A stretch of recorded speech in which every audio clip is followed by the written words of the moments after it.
हमारा दूसरा टॉपिक है मेंस्ट्रुअल साइकिल एबनॉर्मलिटीज़। तो हम इसमें एमेनोरिया के बारे में पढ़ेंगे कि जिसमें हमारे मेंसेस जो है वो नहीं आ रहे होते। 13 से 51 की एज तक हमें मेंसेस आते हैं, ठीक है। और अगर हमें 6 मंथ से ज़्यादा जो है मेंसेस नहीं आते तो मतलब क्या है, हमें एमेनोरिया है। तो अगर हम टाइप्स की बात करें तो एमेनोरिया की 2 टाइप्स हैं, ठीक है।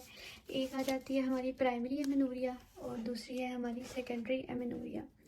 जो प्राइमरी एमेनोरिया उसमें 2 तरह की कंडीशंस होती हैं कि एक तो मेंसेस नहीं आ रही होते और जो लड़की है वो 16 साल की होती है, लेकिन उसमें जो सेकेंडरी सेक्सुअल करेक्टरिस्टिक्स हैं वो होते हैं। सेकेंडरी सेक्सुअल करेक्टरिस्टिक्स लड़कियों में कौन से होते हैं? थैलार्ची, मेनार्की एंड पुबार्की। तो या फिर ये होता है कि लड़की 14 साल की होती है, उसके कोई भी सेकेंडरी सेक्सुअल करेक्टरिस्टिक्स भी नहीं होती हैं और उसको पीरियड्स भी नहीं आ रहे होते हैं, ठीक है। अब इनकी कॉजेज़ क्या हो सकती हैं? तो इसकी तकरीबन जो है वो 5 काजेज़ हैं, ठीक है। पहली आ गई क्रोमोसोमल एबनॉर्मेलिटी, ठीक है।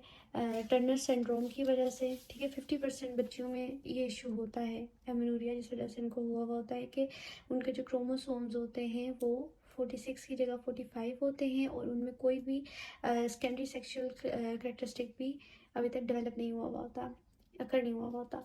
तो दूसरी जो कॉज है वो आ जाती है सेंट्रल हाइपोगोनेडिज्म, ठीक है। इसमें क्या होते हैं, जो एफएसएच है, follicle stimulating hormone, luteinizing hormone, इसकी प्रोडक्शन जो है या तो नहीं हुई होती है तो बहुत कम हो रही होती है, तो ये पिट्यूटरी का मेल फंक्शन है, ठीक है।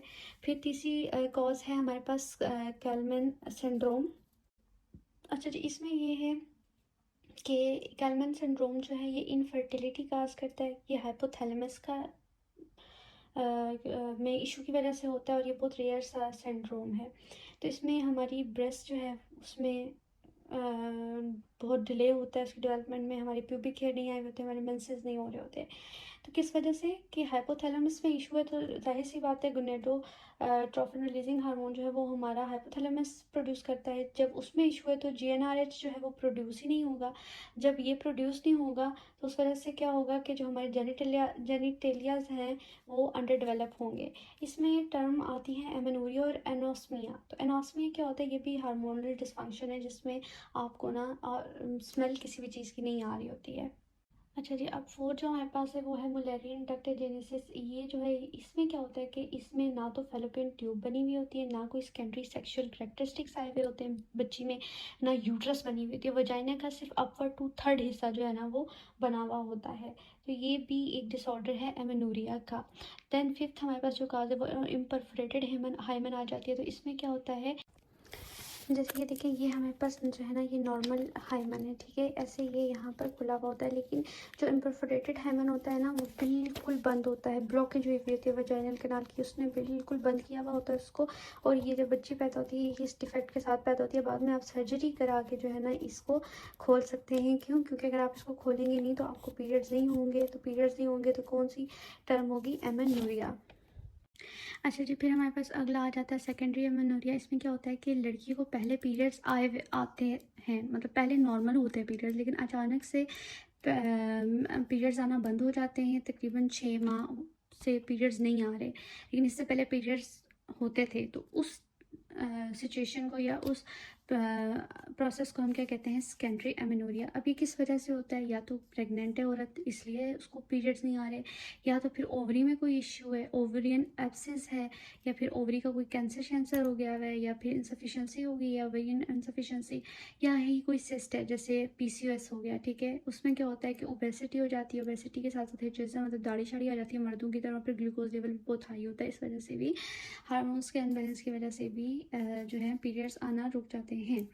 तीसरी काज हमारे पास आ जाती है हाइपोथायराइडिज्म, ठीक है। T3 T4 जो है वो नहीं बन रहे होते सही तरह से, सिर्फ TRH जब हम टेस्ट करते हैं तो हमें पता चलता है कि TRH का लेवल इंक्रीज है। फिर हम शिहान सिंड्रोम पढ़ेंगे कि शिहान सिंड्रोम की वजह से भी सेकेंडरी एमेनोरिया होता है, ये आगे हम डिटेल में पढ़ेंगे इसको।